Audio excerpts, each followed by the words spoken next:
Bueno, bienvenidos a otro capítulo de Producción Nacional. Le damos a todos la bienvenida esta noche y, por supuesto, quiero presentar directamente a mi invitado de hoy, que es el doctor Alieto Aldo Guadañi. Alieto Aldo Guadañi es contador público graduado de la Universidad de Buenos Aires, tuvo su máster en Economía en Ecolatina en Santiago de Chile, es doctor en Economía graduado en la Universidad de Berkeley.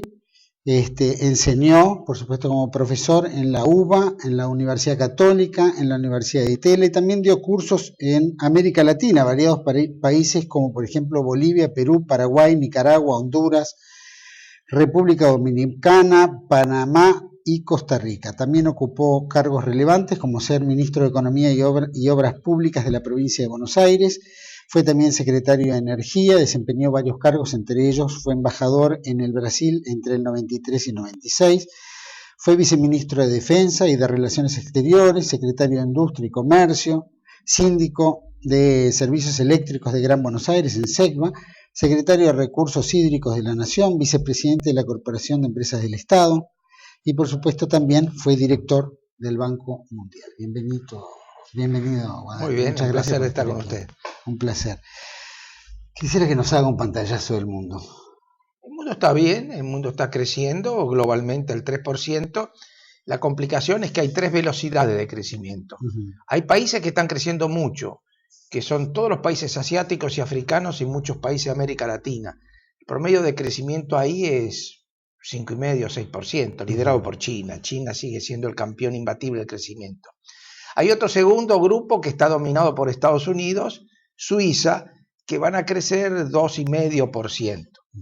Y hay un tercer grupo que le va mal, básicamente Europa, y dentro de Europa toda la franja sur, mediterránea. Le va mal a España, le va mal a Francia y le va mal a Italia. Y a Alemania no le va muy bien. Entonces, cuando uno mira el panorama, tiene que darse cuenta que hay un mundo a tres velocidades. Ahora, ¿cuál es el impacto sobre la Argentina? Lo más importante para la Argentina es que los países que crecen son los nuevos países emergentes que quieren comer proteínas animales. Y esta es la clave. Porque esta fracción del mundo que está creciendo, en esta fracción del mundo vive el 85% de la humanidad.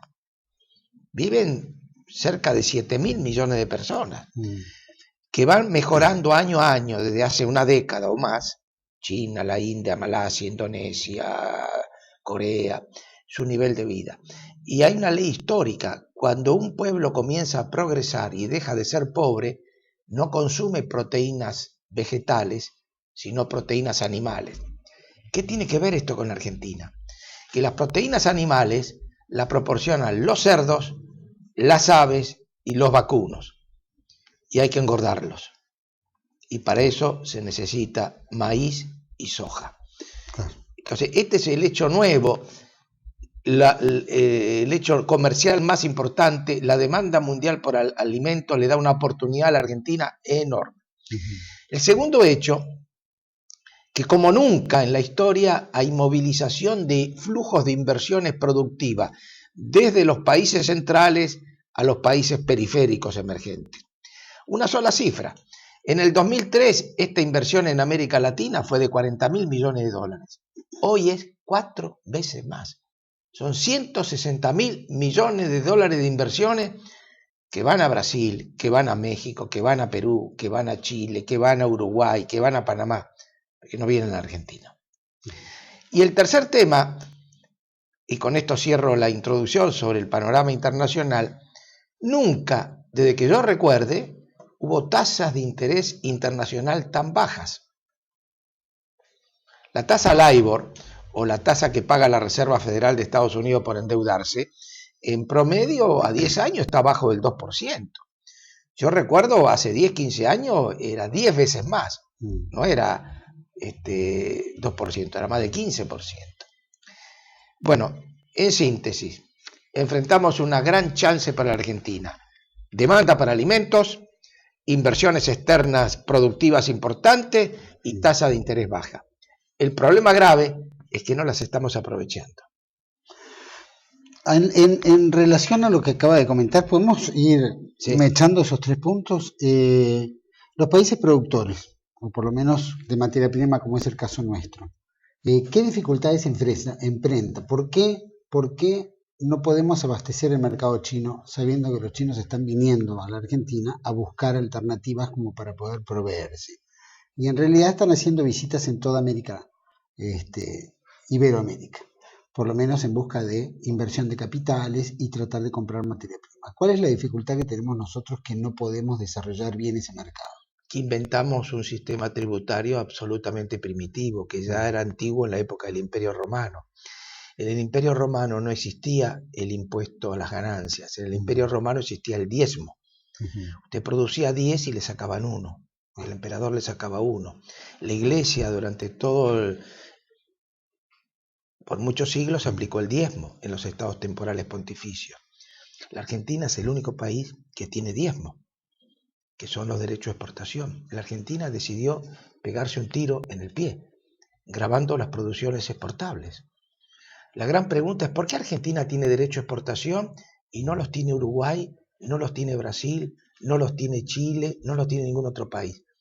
Nosotros somos los únicos inteligentes y ellos son todos ineptos. Nosotros hemos decidido obtener un sistema tributario que penaliza todas las producciones, sobre todo el interior del país. ¿Y sabe por qué? Por una razón muy sencilla. Todos los impuestos, el impuesto a la tierra, el impuesto a las ganancias, que son buenos impuestos, hay que coparticiparlo automáticamente a favor de la provincia. Menos los derechos de exportación. Por las leyes argentinas, por la Constitución argentina, los derechos de exportación no se coparticipan a las provincias. Entonces el gobierno decidió como estrategia tributaria ir por el peor impuesto, que ya era nocivo en la época del Imperio Romano y durante toda la Edad Media, porque es el impuesto que no va automáticamente a los gobernadores. ¿Y por qué quiere impuestos que no vayan automáticamente a los gobernadores? Porque la Casa Rosada no quiere gobernadores, quiere delegados del Poder Ejecutivo. Bueno, actualmente ellos la tienen. Correcto. Han logrado ese objetivo. Correcto, sí, sí. Y los gobernadores que pueden tomar la iniciativa de poder exportar y evitar todos estos conflictos que tiene con el gobierno nacional, puede independientemente hacerlo sin tener que... Pero es que la regla... están los puertos libres que tienen... Las reglas del juego se están viciadas. Todas las producciones regionales están afectadas por derecho de exportación. Toda la industria vinícola, la vinitivícola, la frutícola, una cantidad más de productos regionales tienen dificultad de exportación porque los costos en dólares le han subido. Tan simple como eso. Y encima tienen derecho a exportación. ¿Por qué cree que ponen todas estas trabas? ¿Por un problema de ignorancia? ¿O por no, ninguna ignorancia pura? No, para centralizar la caja. Para que el principal impuesto sean los derechos de exportación y no se coparticipen en la provincia y entonces no tener gobernadores, tener delegados. Porque si usted es gobernador y recibe automáticamente la coparticipación, usted toma independencia de juicio. Ahora, si usted tiene que ir a golpear la puerta de Casa Rosada para que le den le manden una partida, usted ya no es más gobernador, es delegado. Y esto es lo que ha pasado. O saltan también el esquema porque van directamente a los intendentes si tuviera que gestar algún tipo de ayuda, también, a romper la cadena de mando. Seguro. Doctor, quisiera saber, usted dice que la mayoría de las inversiones, o por lo menos han triplicado los 40.000 millones de dólares que los orientales venían a fijar acá en América.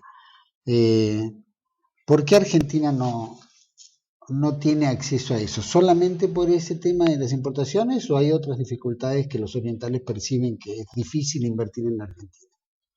Bueno, la dificultad no la perciben solamente los orientales, la perciben todos, particularmente los propios argentinos.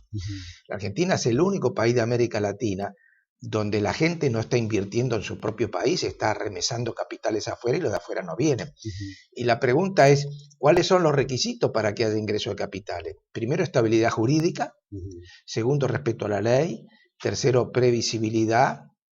Y una cuestión muy elemental. ¿Usted entraría en un lugar del cual no puede volver a salir? ¿Usted? No, ningún capital lo hace, ¿no? Y entonces, ¿por qué va a venir a la Argentina si después no puede sacar los dividendos? Cuando usted controla las remesas de divisas al exterior de los dividendos, usted tiene éxito con los que están adentro. O sea, los que están adentro, que han invertido ayer, usted le puede decir, no manda más plata afuera. El señor Moreno los llama y le dice, ustedes no pueden remesar dinero afuera. Esta gente cumple, sí, pero no vuelven a invertir más.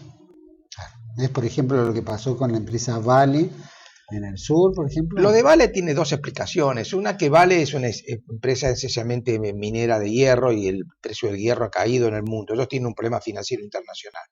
Pero este problema financiero internacional, a Vale se le añade el hecho de que sus costos de producción en dólares suben todos los meses. Porque como todos los meses la inflación le gana a la devaluación, sus costos en dólares cada vez suben más. Y para eso tiene más problemas. Por eso la Argentina se convierte en un país prácticamente estancado. El año pasado el PBI argentino ha crecido menos del 2% y este año la discusión es si crece 1 o crece 3. Pero 1 o 3 es un estancamiento para un país como la Argentina porque no crea empleo. Y ahí tenemos un problema social muy grande. La Argentina dejó de crear empleo productivo. El único empleo que se crea es empleo burocrático. El único que crea empleo hoy es el gobierno nacional, las provincias o los municipios. Con el problema que no tienen recursos propios para pagar los salarios. Terminan endeudándose o metiéndole a la maquinita del Banco Central.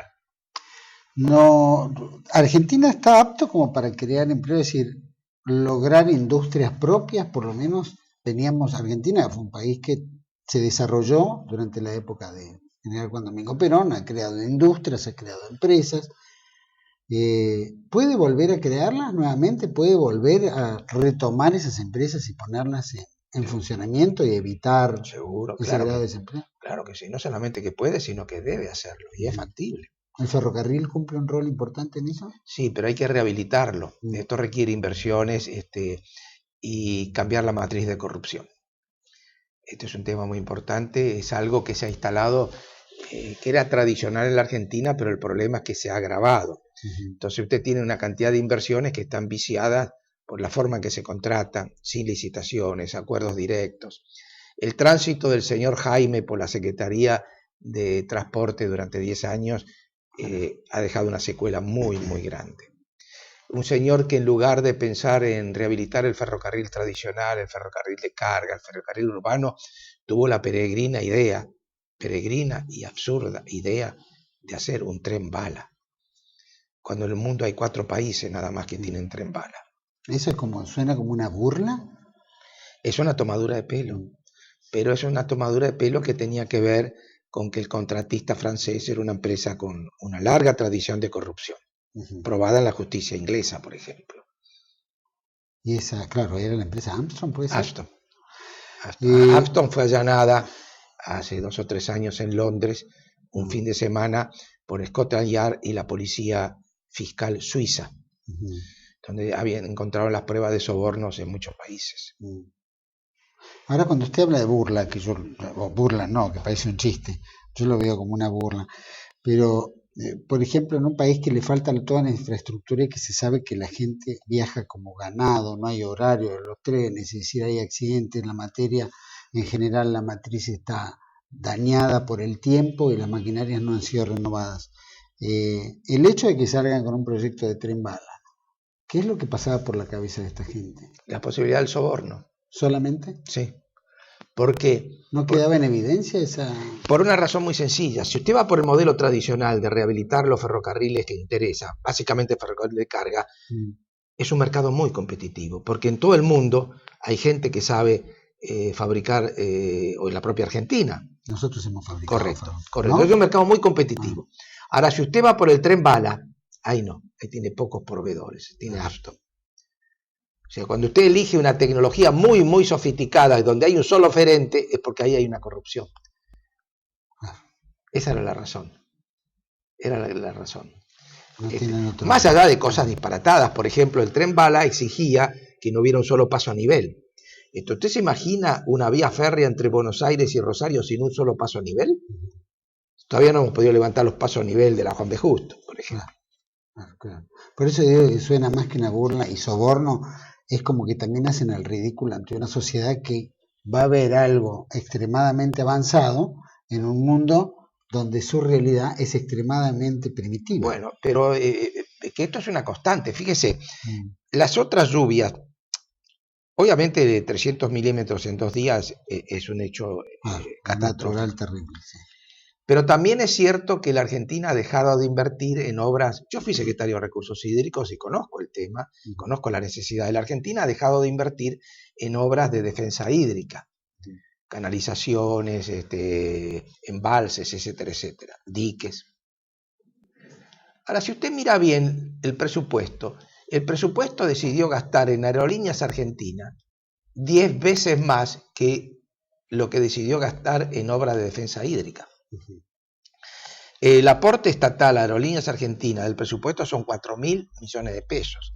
El aporte del Tesoro para obras hídricas son 420, 450. Cuando usted examina Aerolíneas Argentinas, ¿cuál es el relato? El relato que usted necesita una línea de bandera para volar a Misiones, para volar a Cuyo, para volar a Tierra del Fuego, todo el discurso de la soberanía. No, esa no es la verdad.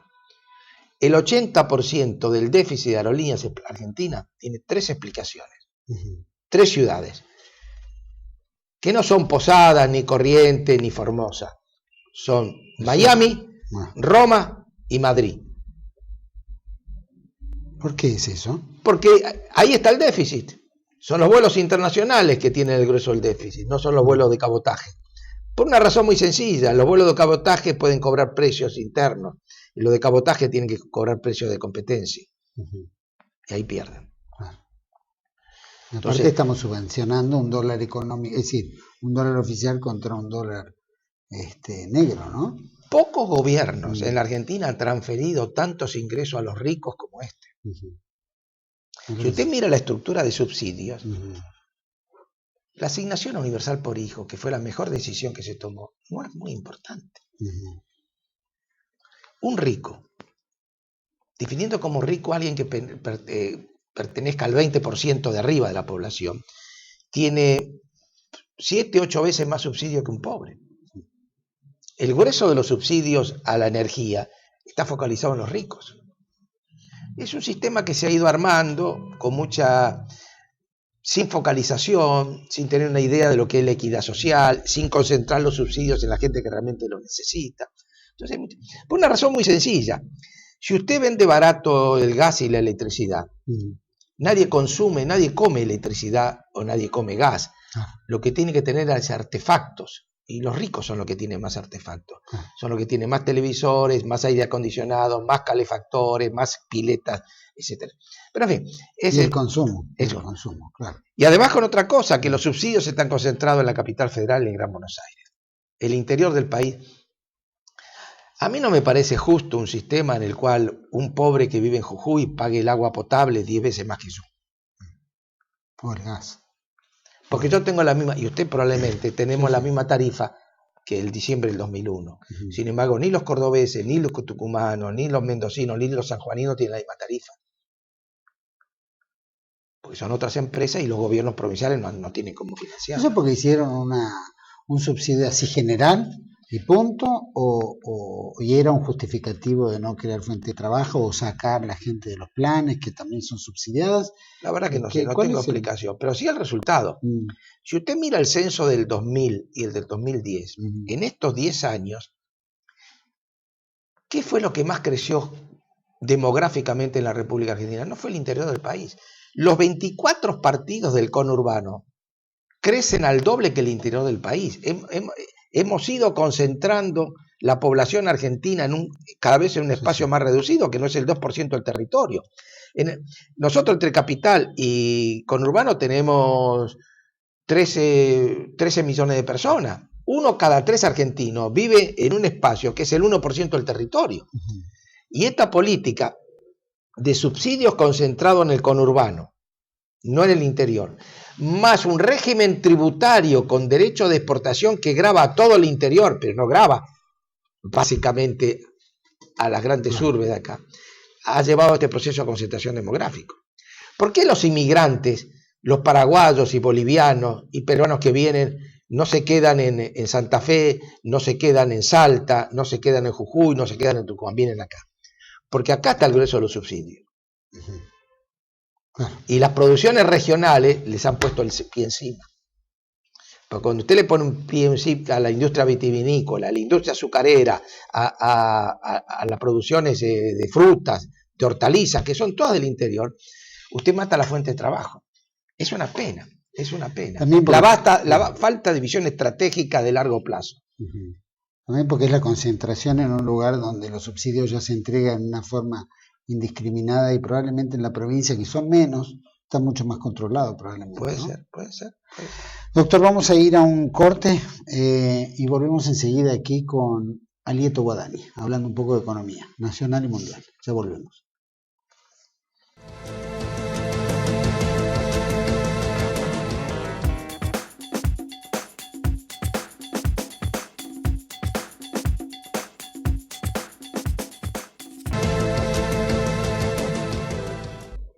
Bueno, seguimos aquí en Producción Nacional con el doctor Alieto Guadani, hablando un poco de economía nacional y mundial. Doctor, yo quería hacer esta visión, a ver, ¿qué visión tiene usted al respecto? Nosotros tenemos la experiencia de la convertibilidad en la Argentina en la década del 90, que tuvo éxito entre comillas, porque, ¿no es cierto?, todos los defectos que causó en un país que se impone una moneda, un valor de moneda que era muy difícil sustentarlo, en una economía como la nuestra y con una trayectoria inflacionaria, etcétera, como la nuestra. ¿Cómo ve el euro aplicado en países tan diversos en Europa como para que mantengan un nivel más o menos como el que nosotros tuvimos? ¿Es una moneda que puede prosperar? ¿Es una moneda que va a implosionar? ¿Cómo la evaluaría? No, el euro no es ningún problema para los países más grandes y más relevantes de Europa. Primero que el euro, a contrario de la convertibilidad argentina, no estaba en relación fija con el dólar. Cuando salió el euro, ellos compraban un dólar con 80 centavos de euro. Y ahora para comprar un dólar hay que poner un euro 30 más o menos, ¿no? Y decir que el euro se ha venido devaluando. Ojo. El problema lo tienen países que no son muy grandes, pero tienen un problema de deuda y financiero muy particularmente serio, que se destaca por el problema de Grecia. Y la lección es que es bastante difícil tener moneda única sin dos requisitos: sin un banco central único, cosa que tienen los europeos, pero sin una tesorería única. Usted no puede tener moneda única si no tiene un ministro de Hacienda único que maneje los topes de gastos y recursos de cada país. Lo que le ha pasado es que algunos países se desbocaron y entraron en un gran déficit fiscal. El caso de Grecia, Italia y España. Pero no es el caso de Bélgica, no es el caso de Alemania, no es Francia. El caso de Holanda. El hecho de que tenga un banco central único ordena la moneda regional, está bien, pero ¿eso no vulnera la soberanía de los países? No, porque los países la ceden voluntariamente. Es imposible pensar en un proceso de integración que pretenda rematar. La integración va por fases. Usted comienza con un área de libre comercio, pasa a una unión aduanera, luego sigue por un mercado común y luego lo remata con la fase superior del proceso de integración, que es la política monetaria común, la moneda única. Son procesos voluntarios. Esos procesos voluntarios también entendemos que hay ciertas presiones por beneficios que países pueden tener al ingresar, pero no evalúan el resultado que puede llegar a tener. Digo, economías tan variadas como la de Grecia, Portugal, Italia, España. Ese es un problema. Ese es un problema. ¿Usted cree que la solución está volver a sus monedas habituales? No, esa no es una solución, esa es un desastre. Sería que un desastre al euro, pero... No, al euro no. Al euro no. Al euro no. Mientras se mantenga la alianza franco-germana, el euro está firme. La lección es otra. La lección es que es imposible tener una unión monetaria sin tener una verdadera coordinación fiscal. Dicho en otros términos, usted no puede tener moneda única. El Tratado de Maastricht establecía que el déficit no podía superar 3 puntos del PBI. No se respetó. Entre paréntesis, esa fue la razón del colapso de la convertibilidad.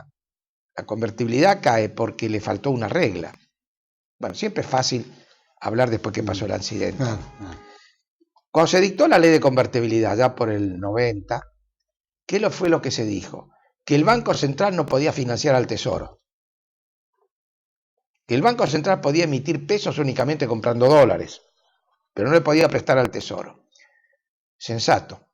Pero ¿qué hizo el Tesoro? Se endeudó y no tenía tope al endeudamiento.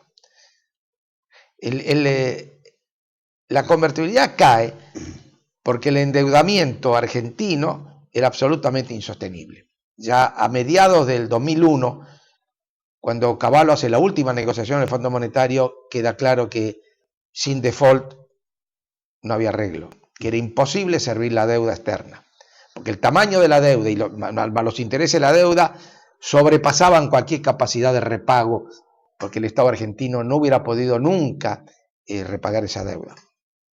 Por eso tuvo que ir al default. ¿Y eso usted lo ve en proyección a los países europeos que están en crisis? Ya lo hicieron. Ya lo hicieron. ¿El ejemplo de Islandia puede ser un buen ejemplo para los países? No lo tengo bien presente. Pero en Grecia recortó la deuda. Recortó la deuda. Es bastante difícil salir de una situación de crisis así sin recorte de deuda, que es una constante histórica, ¿no? Los países, por ejemplo, de América hispana, también Brasil, incluyéndolo, tenemos una deuda externa grave. Deuda externa que hay un juicio de Alejandro Olmos hace muchos años que contra Martínez dio sobre el tema del endeudamiento y que tuvo un fallo favorable por Ballesteros en el año 2000. Creo que Alejandro Olmos no llegó a verlo, falleció 6 meses antes. ¿Usted cree que Argentina tiene elementos para decir, bueno, la deuda externa es algo que se adquirió un gobierno de facto, ilegítimo, sin Congreso? Se supone que los países se endeudan con aprobación del Congreso y no habiendo Congreso, eso tendría que ser declarado ilegítimo. ¿Usted comparte esa idea? No. ¿Por? Porque es imposible determinar si los actuales tenedores tienen algo que ver con nosotros. Pasaron 3 o 4 conversiones de deuda y además la deuda que está girando hoy en la Argentina es nueva, y toda la del canje que hizo la Baña. No hay deuda, digamos, con el Fondo Monetario se supone que se canceló, pero no hay deudas así. No. Por ejemplo, ¿el Club de París no sería un efecto? Pero el Club de París, sí, pero total no le está pagando al Club de París. ¿Cuál sería la novedad? Bueno, están coqueteando que vamos a pagar, no vamos a pagar, no sé si algún día querrán pagarlo o no, o están dilatando esta... Pero usted hace un minuto me dijo por qué no hay inversiones y financiamiento para infraestructura. ¿Usted cree que es posible conseguir financiamiento para infraestructura pesada sin el acuerdo del Club de París? Le quedan los chinos nada más. Ahora, ir a un mundo en el cual el único fuente de financiamiento sean los chinos, yo no lo quiero. ¿Quiere decir? Por más porque cierra las capacidades de negociación. Franco Macri está negociando, hizo un contrato de 10.000 millones de dólares de equipamientos chinos, pero sin licitaciones y sin oferentes competitivos. A mí no me entusiasma. Como no me entusiasma Ashton, no me entusiasman los chinos. Lo cual no quiere decir que no haya que negociar y haya que ofrecerles, pero tienen que estar en competencia. Los quiero compitiendo con los rusos, con los italianos, con los alemanes, con los norteamericanos, con los canadienses, con los japoneses, que dominan la tecnología ferroviaria. Es un tema muy importante. El otro tema puede ser cierto que la deuda en su origen fue ilegítima por sobornos, por sobreprecio, por una cantidad de cosas, pero fue pasando tanto de manos que ya lo que se legitimó. No es que se legitimó, que los actuales tenedores no tienen nada que ver. No se olvide usted que lo que hace la Baña y Nielsen allá por el 2003-2004, es rescatar todos los bonos y entregar bonos nuevos. Y esos bonos ya son al portador, están totalmente difundidos. Gran parte de eso lo tiene el sistema jubilatorio argentino, lo tiene la ANSES. O sea que denunciarlo sería arruinar a nuestros propios jubilados. Pero es que no tiene los actuales tenedores no tienen nada que ver. Porque todas esas causas arrancan de actos de casi corrupción de 1980, 81. Muchos de ellos están vinculados a equipamiento militar. Claro, Pero hubo bastantes conversiones de deuda de ese momento. Empezando por la de los radicales, el plan Brady. Se cambiaron todos los títulos, ya no son más esos. Los prestamistas originales, que eran bancos, recibieron bonos, pero bonos que fueron al mercado y esos bonos los revolearon. Entonces ya sería imposible volver para acá. Ahora Alfonsín había hecho su campaña en relación a denunciar el tema de la deuda externa, especialmente la deuda ilegítima del gobierno militar, y estaba ahí nomás. Y su caballito de batalla fue ese. Después cuando llegó renegoció toda la deuda y es como usted dice, cambió bonos por otros y es como que de alguna manera lo fue licuando. Y eso pasó. Y después lo fueron licuando todos los siguientes. Y después pasaron, hubo varias de estas. Ahora, la última fue el último canje. El último canje, ¿qué quiere decir canje? Denme todos los papeles que había antes y yo doy papeles nuevos. Pues ya es otra historia. Pues además no tiene cómo detectar los tenedores. Hubiera sido normal. Porque supongamos que usted va y compra bonos hoy de la deuda pública argentina, como cuando compró Chávez, y que va a tener que, a ese lo va a objetar. Decía, no, ese bono se dio en canje de uno que en el año... No, es imposible. No se olvide que la última compra de bono la compró Chávez. Yo en el tema del canje, es decir, la ley Cerrojo famosa, primera, segunda, porque fueron, ya vamos a perder el hilo de las leyes Cerrojo, ¿no? Pero hubiera sido lógico que si el gobierno tenía planificado renegociar o captar los bonos, sabiendo que estaban en baja, ¿no hubiera sido lo más lógico que se hubiera creado un circuito con el Banco Nación para adquirir esos bonos a bajo costo y liquidarlos de otra manera y no estar renegociándolos donde terminamos pagando más de lo que normalmente tenía que haber sido? Es decir, eso no hubiera sido un acto en beneficio del Estado. Sí, puede ser. Hay una historia muy larga. No es fácil recordar todo lo que pasó. No es fácil recordar todo lo que pasó. Ahora, por ejemplo, en el juicio, en los tribunales de Nueva York, los bonistas no aceptan la propuesta argentina y quieren un pago inmediato. ¿Qué cree que el gobierno debería hacer en estas condiciones?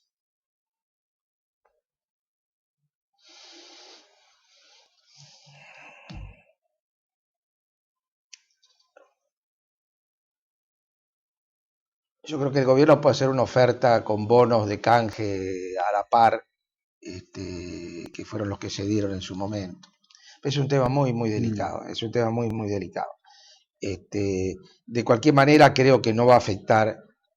El grueso de la deuda son bonos de legislación argentina, van a estar al margen. Van a estar al margen. Cambiamos de tema. Vamos a, ¿se le parece un poco al tema energético? Bueno. ¿Sí? Porque me gustaría saber, el gobierno habla de que está construyendo represas, inclusive una Néstor Kirchner, no sé, la verdad es que se conoce muy poco de los avances o cuál es el grado de inversión que va a costar eso. Siempre las obras se sabe cuándo se inician un pago inicial o un costo inicial, pero siempre tienen una variante en el camino.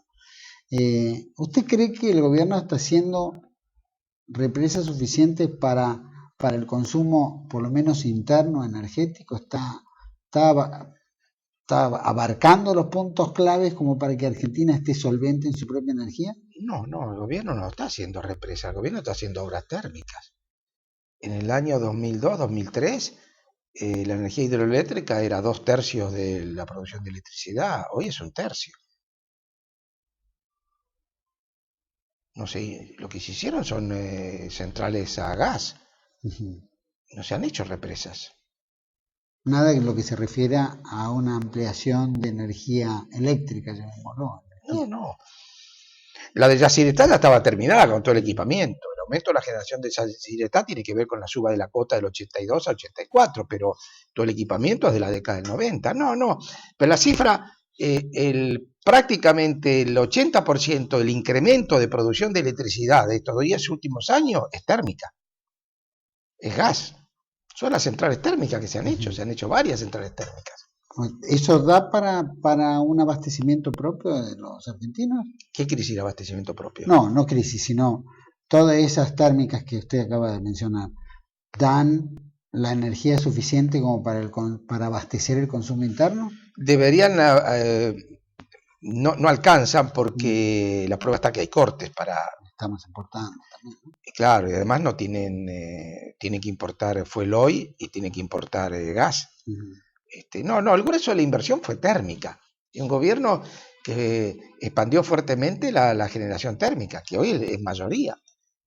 Si usted fuera ministro hoy en día y tuviera que desarrollar un plan, ¿cuál sería su visión en relación a cómo solventar o calcular en un tiempo determinado cuánto tiempo requeriría para poder llegar a abastecernos y qué costo podría llegar a tener y cuáles son los puntos del país que Bueno, usted... eso va a llevar como entre 6 y 7 años, pero lo primero que hay que hacer es revocar las concesiones petroleras dadas de una manera irregular. Hay alrededor de 100 concesiones petroleras otorgadas a señores que no han invertido un peso ni van a invertir un peso. El caso más notable son las 7,5 millones de hectáreas de la provincia de Santa Cruz, otorgadas en octubre del 2006 en una licitación en la cual sobre 1 y sobre 2, en el sobre 1 descalificaron a todos los oferentes, descalificaron a Petrobras, descalificaron a Pluspetrol, descalificaron a YPF, donde todavía no había entrado el australiano, porque en YPF usted sabe que entró un socio australiano, no era argentino el socio, era australiano, y se quedaron 14 contratos, uno por 7,3 millones de hectáreas y otro 7,4 millones de hectáreas. ¿Usted sabe a quién se lo dieron? No. ¿No se atreve a decir los dos nombres? Puede ser los amigos de Báez, ¿puede ser? El señor Báez se llevó 7 contratos y el señor Cristóbal López se llevó otros 7.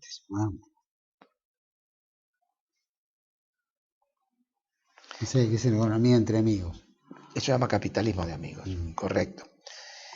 En Santa Cruz, en materia energética, están haciendo algo gravísimo, que es un error de planificación enorme. Están haciendo una central térmica para quemar carbón de Río Turbio. Más allá de que se está haciendo al doble del costo, hay un estudio muy bueno, muy competente, muy serio de Greenpeace que demuestra que esa central está costando el doble de lo que debería costar. Problema. Pero además esa central va a consumir 1 millón de toneladas de carbón. Río Turbio está produciendo 200.000 toneladas. O sea, ahora vamos a quemar 1 millón de toneladas en Río Turbio, de los cuales 200 van a ser producción nacional y 800.000 van a venir en barco a Puerto Loyola. Es un error gravísimo de planificación. Mire, ahora en mayo se cumplen 10 años del actual gobierno con el mismo ministro. Son 120 meses.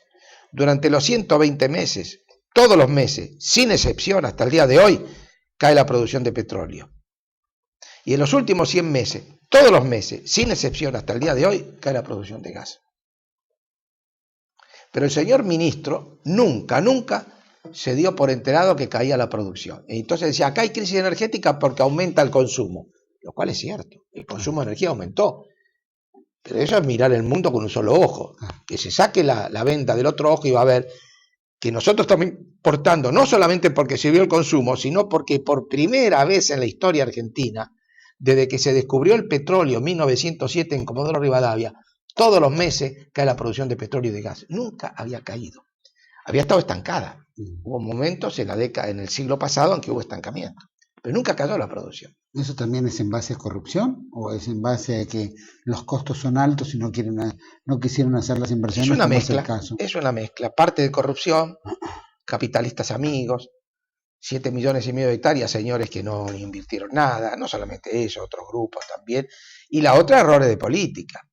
Han alentado las importaciones, han desalentado la producción local y después perdieron el tiempo. ¿Qué quiere decir perder el tiempo? ¿Usted se acuerda del gasoducto bolivariano? Famoso que iba a venir. Desde Puerto Ordaz en Venezuela hasta el Río de la Plata son 9.700 kilómetros de largo.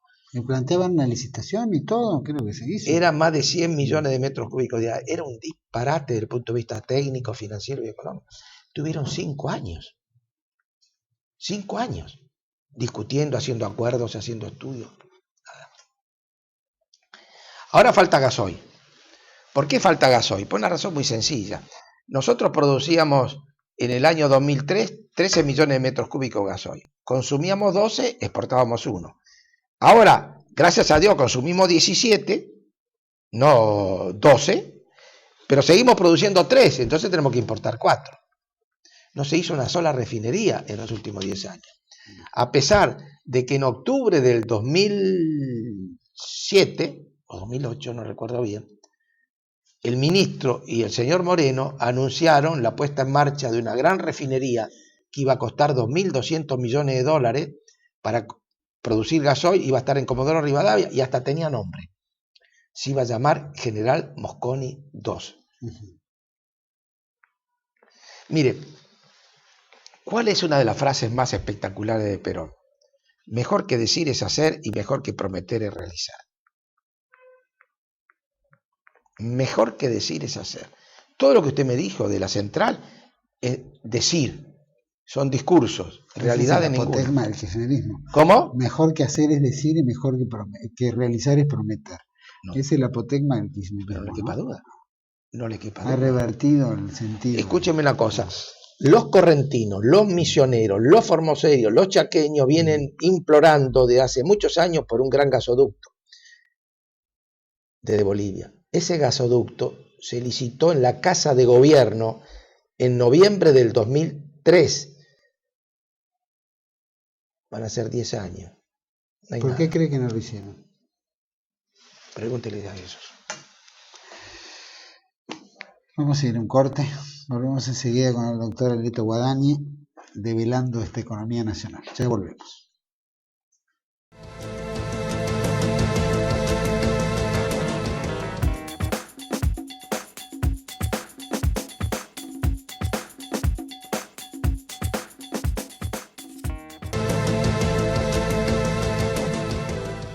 Seguimos aquí en Producción Nacional con el doctor Alito Guadagni.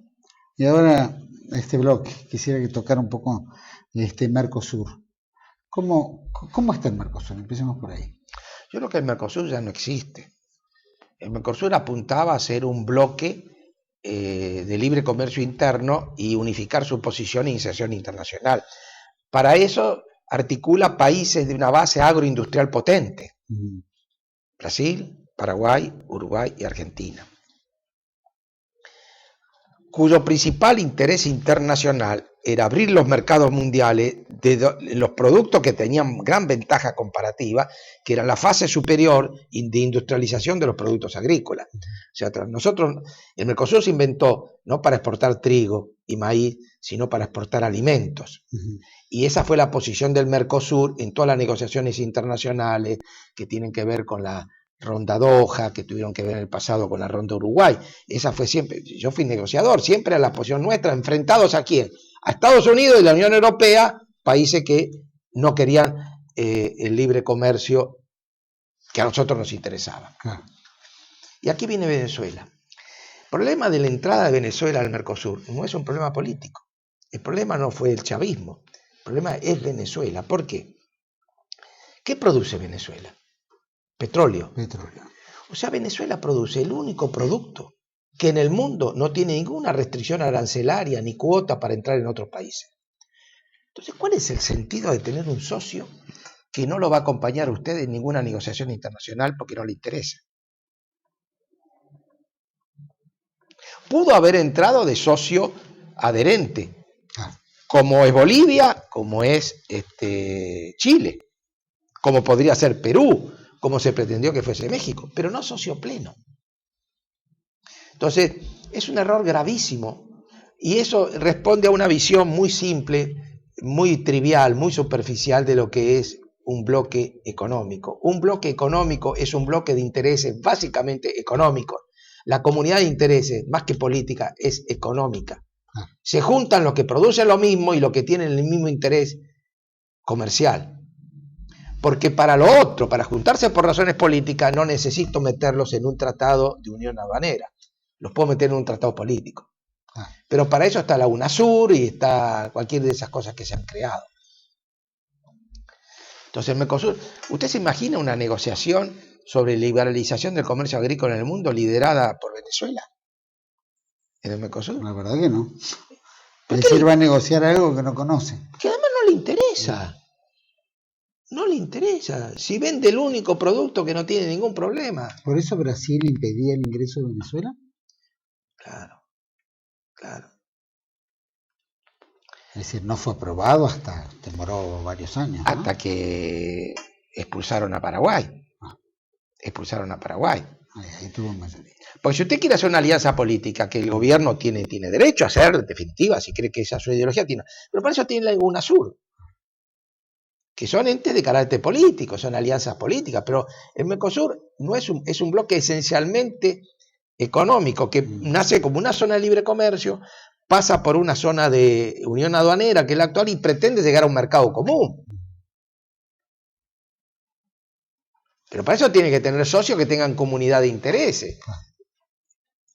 Por lo tanto, no era conflictivo que entrara Chile de repente, que entrara Bolivia, que entrara Perú. Bueno, ellos entraron como socios adherentes para firmar acuerdos bilaterales, pero no en la esencia del argumento. O sea, nunca puede representar al Mercosur Bolivia, ni nunca lo puede representar Chile. Ellos son socios adherentes. Con ellos hay acuerdo de liberalización, que es lo que Chile quería, porque Chile quería tener las manos libres para su política exterior. Probablemente con Bolivia se lo podría haber hecho también, ¿no? ¿Hay posibilidad? ¿Qué sugeriría usted para resucitar el Mercosur? Porque el Mercosur de alguna manera fue un forúnculo para el sistema, digamos, de los países fuertes. No, claro. A Estados Unidos no le convenía, a Europa no, ya lo planteó a Estados Unidos no lo quiso nunca. Cualquier cosa que tome un poquito de poder en conjunto, eso, ¿no? O dilata o desafía determinados mercados, especialmente el ALCA, ¿no? ¿Cómo lo estimularía? O si es que usted comparte, ¿no?, la existencia del Mercosur. Bueno, lo primero que habría que hacer es unificar la presencia en lo que hace promoción de exportaciones. Tratar de ir a fórmulas operativas muy simples, consulados comunes, embajadas comunes, sobre todo apuntar. Nosotros tenemos todavía un régimen de representación parlamentaria muy anclado en el siglo XIX. Si usted mira bien, la representación argentina en Europa es mucho más importante que la representación argentina en Asia. Y nos guste o no nos guste, Europa es el pasado, no es el futuro. Es verdad. Nosotros debemos tener más embajadas, más presencia activa en Asia. En Asia. Y en eso el Mercosur puede jugar un rol porque puede haber economía a escala. Nosotros cubrimos una ciudad asiática y los brasileños, los uruguayos cubran otra, etcétera, etcétera.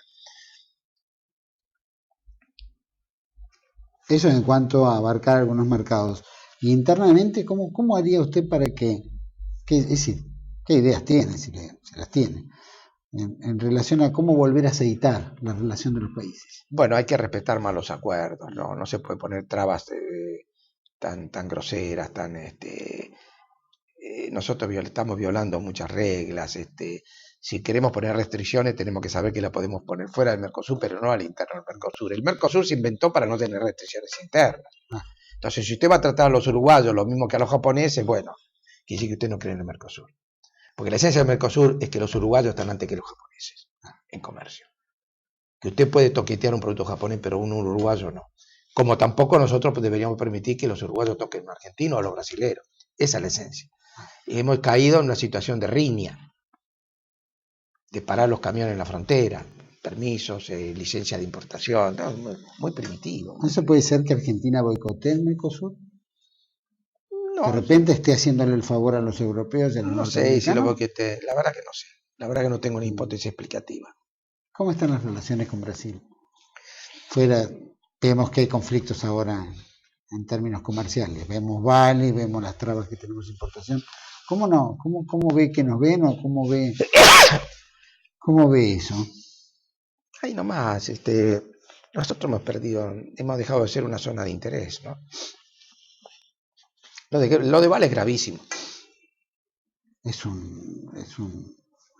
un termómetro que ya midió. Es gravísimo. Eso debe haber exigido una buena negociación por parte de la Argentina, a tiempo, haber escuchado, pero en fin. Pero después la agenda está muerta. Hace un rato hablábamos de ferrocarriles. ¿No hay ningún proyecto de interconexión ferroviaria?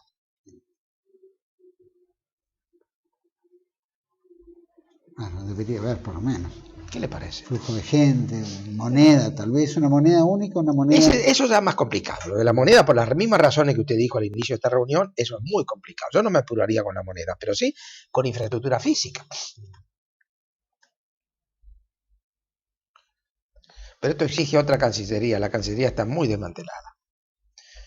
Está muy desmantelada, los funcionarios de jerarquía, de alto conocimiento han sido dejados de lado y toda la administración pública argentina está sufriendo un proceso de colonización juvenil, lo cual no es malo, pero me hacía... Son todos en el campo. Claro, me hace acordar la frase de Perón, cuando le dice, general, usted dijo que el futuro es de la juventud. Yo dije que el futuro, pero no el presente. ¿Para qué quieren la manija si no la saben dar vuelta? Tal cual. Tal cual. Pero el Estado argentino ha pedido la capacidad de negociar. Es un Estado desarticulado. No existe el Estado. No existe el Estado.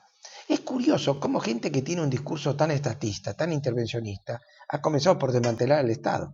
Porque cuando usted liquida a los competentes y solamente se reúne de los incondicionales, está muerto.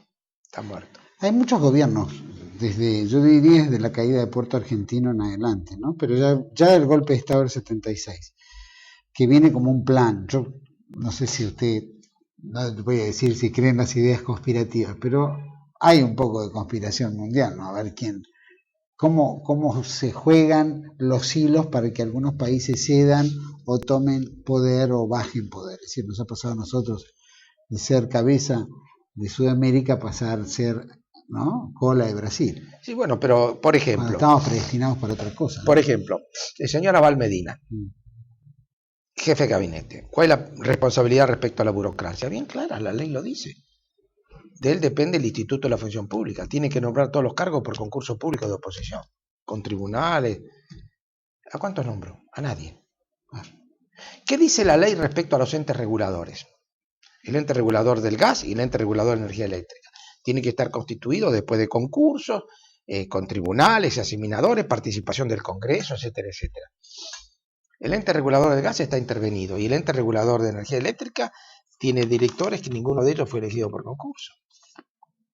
En parte son entes reguladores que controlan, como el caso de agua, controlan una sola empresa. No solamente eso, si además ocultan la información. ¿Qué quiere decir que ocultan la información? Periódicamente el ente regulador de energía eléctrica publicaba las estadísticas sobre la cantidad de reclamos de los usuarios por coste de luz y duración de los reclamos. ¿Sabe de cuándo es la última publicación? No. Septiembre del 2011. Para el ENRE, de septiembre del 2011 para acá no hubo ningún corte, no publicó la información más. Bueno, es que están superditados bueno, hoy nada del Estado se puede esperar que tenga una actividad determinada sabiendo de que hay un presidencialismo muy obtuso, muy rígido y que marca pautas donde nadie quiere sacar los pies del plato. No lo sacan los gobernadores, menos lo va a sacar un funcionario público. Las estadísticas educativas. Todos los años se publicaba en tiempo y forma el anuario estadístico del Ministerio de Educación. Dos anuarios, uno que cubría la enseñanza inicial hasta la secundaria, sí, y el otro la universitaria. Los dos últimos son del 2010. ¿Cuántos alumnos hay en las escuelas argentinas en el 2011, 2012? No se sabe. ¿Cómo varió? Porque, ojo, está ocurriendo un hecho nuevo en la historia argentina. Los chicos se están yendo de la escuela primaria estatal. De la escuela primaria estatal del primer grado inferior se fue 1 de cada 10 chicos del 2003 al 2010. ¿Se fue porque dejó o se fue porque se transfirió a otra escuela? Se fue a la privada. Subió a la privada. La estatal cayó en primer grado 10% y la privada subió 30%. Era más chica la privada, ¿no? Es un hecho nuevo. Es un hecho nuevo que hay que discutirlo. ¿Por qué las familias renuncian a la gratuidad de la escuela primaria estatal que consagró la ley 1420 de 1884 y acepta pasar a una escuela privada pagando su bolsillo? ¿Qué es lo que está atrás de eso? ¿Es porque lo está trayendo a la escuela privada o porque lo está expulsando a la escuela estatal? ¿Cómo se lo expulsa a un chico en una escuela estatal teniendo la escuela cerrada? Bueno, con la cantidad de paros, con los nuevos planes de estudio, los chicos ya prácticamente no. Las escuelas han dejado de ser lugares de formación para ser de contención. No solamente eso, se está Si incumpliendo. no tienen, es como una guardería de chicos, pero no de enseñanza. Pero además se viola abiertamente la ley. La ley de financiamiento educativo, dictada en el 2005, decía que hacia el año 2010 el 30% de los chicos de las escuelas estatales tenía que estar en jornada doble, jornada extendida, particularmente los chicos más humildes. Hay 3,5 millones de chicos en las escuelas primarias estatales. 30% es más de 1 millón. ¿Sabe cuánto hay? Menos de 200.000. Es el drama de la juventud en la provincia, por ejemplo. En el conurbano bonaerense, bien lo acaba de decir usted, en el conurbano bonaerense, en lugar de haber 30 cada 100 en jornada extendida, hay 2 cada 100. Hay que multiplicar por 15 y ese es el principal gasto. El principal gasto no es solo viajes a Miami, ni son los subsidios a los ricos, ni son los sobreprecios. El principal gasto tiene que estar concentrado hoy en la educación inicial, primaria y secundaria de los focos de pobreza que hay en Argentina. No vamos a resolver ningún problema de seguridad si nosotros no capacitamos, si no incluimos en el sistema educativo a los chicos más humildes. Los famosos ni. Porque el que es ni termina siendo lamentablemente o drogadicto o delincuente. Ni es que ni estudia ni trabaja. Es un alto porcentaje, altísimo. Bueno, y probablemente es el que quiere el gobierno que vaya y vote, ¿no? Debo decir que hay una comunidad de inmigrantes que escapa a esos ni, no tiene ni, los bolivianos. No hay ni en los bolivianos ni en los peruanos. Ellos estudian, trabajan. O estudian o trabajan. O estudian y trabajan. ¿Usted cree que el 18, de la manifestación del 18 de abril pasado? Para mí lo que me impresionó es que por primera vez toca el tema de la corrupción sistémica. Y ya la gente se da cuenta que la corrupción no es solamente un problema ético. La corrupción es un problema de supervivencia, porque la corrupción mata. Cuando usted roba usted o permita que se roba, descapitaliza al Estado, y esa la plata que falta para fortalecer la policía, para mejorar la educación y para fortalecer los hospitales y para hacer las obras que contengan las inundaciones. Plata hay. Nunca el Estado argentino fue tan rico como ahora. Entre otras cosas porque la soja está a $500. No está a 150 como estaba en la época de la Rúa. 120 en la época de la Rúa. La renta fiscal es muy grande. Sí, ahora el ingreso ha sido tremendo en renta fiscal, tal cual. Claro. Entonces, no haber mejorado la educación básica, la educación inicial, la infraestructura, la descapitalización, la hemos admitido, con estos recursos fiscales, es tremendo. Doctor, la última pregunta. Yo volví al tema conspirativo porque me resulta hasta increíble, ¿no? Que un país como la Argentina, con poca población, un territorio extraordinario, con recursos naturales, en fin, como dice el chiste, ¿no? Todos los países se quejaron que la Argentina le había dado tanto y puso el argentino. Pero digo conspirativo porque parece increíble que teniendo todo, cada gobierno, desde el golpe de Estado del 76, cada gobierno se encargó de achar el gran árbol del país. Hoy lo encontramos casi tirado. ¿Por qué? ¿Cuál es la falla en los argentinos? ¿O cuál es la falla en la clase gobernante? ¿Cuál es la falla en los dirigentes políticos? Yo más interés en contestar esa pregunta, que no tengo respuesta, es decir, que lo bueno de eso es que hay condiciones objetivas para hacer un replanteo. Hay unas condiciones objetivas para tener una etapa de renacimiento y reflorecimiento. Bueno, siempre que se llega al final claro, ¿no? Se puede pegar la patada para subir. Como decía la famosa novela, En busca del tiempo perdido. Yo creo que es la hora en que tenemos que ir en busca del tiempo perdido. Porque además la clase dirigente tiene que entender una cosa, que es responsable de los adolescentes. Acá la gran pregunta que hay que hacerse ante cada medida de gobierno, ¿esto es bueno para los chicos del futuro? ¿Para los que son chicos hoy o no? A ver, lo que yo voy a hacer, ¿le va a mejorar la vida a ellos? No hoy, sino para cuando sean adultos. Lo va a formar en este mundo tan despiadado. Este es un mundo despiadado. La globalización es despiadada. Sí. Si usted no se capacita, usted está liquidado. Nosotros tenemos que capacitar a los adolescentes. Por lo menos en la clase política tenía una gran habilidad de proyección al futuro, pero del mal. no del bien. Mire, Nunca han tenido la habilidad de decir vamos a estar mejor. Siempre las sociedades están percibiendo que cada gobierno que viene es peor que el anterior. bueno, pero eso tiene que cambiar. Hay un estudio de la Universidad de Viena que dice, si usted quiere saber dónde va a estar ubicada una nación en el año 2050, mire, no pregunte si tiene petróleo, si tiene gas, si tiene mineral, si tiene hierro, si tiene la pampa. No, eso no interesa para nada. Conteste una sola pregunta. ¿Cuánto saben los chicos de 15 años? ¿Qué saben de matemática? ¿Qué saben de lengua? ¿Qué saben de ciencia? Sí, es donde más hay que invertir. Y es justamente lo que, vuelvo al punto, es donde más se ha vulnerado. Es porque es donde hemos retrocedido. No solo hemos retrocedido, sino que nos dejan un sin futuro, ¿no? Porque escúcheme, cuando usted imagina la Argentina, después de la 1420, hace 100 años, disputaba los índices de alfabetización con Alemania e Inglaterra. Ahora estamos disputando los índices de escuela secundaria con Bolivia y Perú, que entre paréntesis tiene mejor graduación secundaria que nosotros. Bolivia, Perú, Ecuador, Chile. Cuando nosotros éramos la excelencia, ¿no? La revista Villiquen es el símbolo de la primacía educativa argentina. Usted leyó al principio mi biografía. Yo viajé por toda Centroamérica. A mí me impresionaba que toda la gente que conocía había estudiado con Villiquen. Conocía a Villiquen. ¿Y por qué? Porque Villiquen era la expresión de la primacía enorme de la escuela pública primaria argentina. Todos seguían el programa de Villiquen, las historias, había Villiquen en el apoyo escolar. Increíble.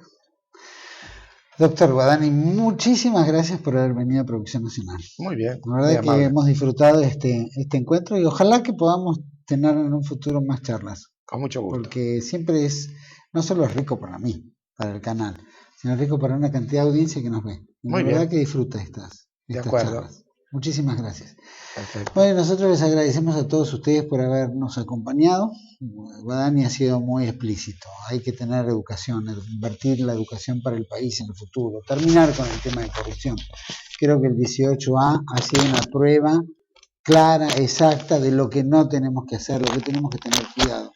Y ha sido una prueba clara de que la sociedad está harta. La corrupción, la inseguridad, la que no atienden, la educación, en fin, todos los dramas que estamos viviendo a diario que debemos resolver. Bueno, esperemos que la clase política tenga una coherencia de unión, de criterio y empezar a pensar la Argentina del futuro. La estrategia que tiene que tener el país para salir adelante. Creo que todavía no se han sentado a conversar. Ojalá lo hagan pronto, por lo menos para el futuro nuestro y de las próximas generaciones. Nos esperamos en el próximo programa de Producción Nacional. Les agradecemos a todos por habernos acompañado. Hasta el próximo lunes. Perfecto.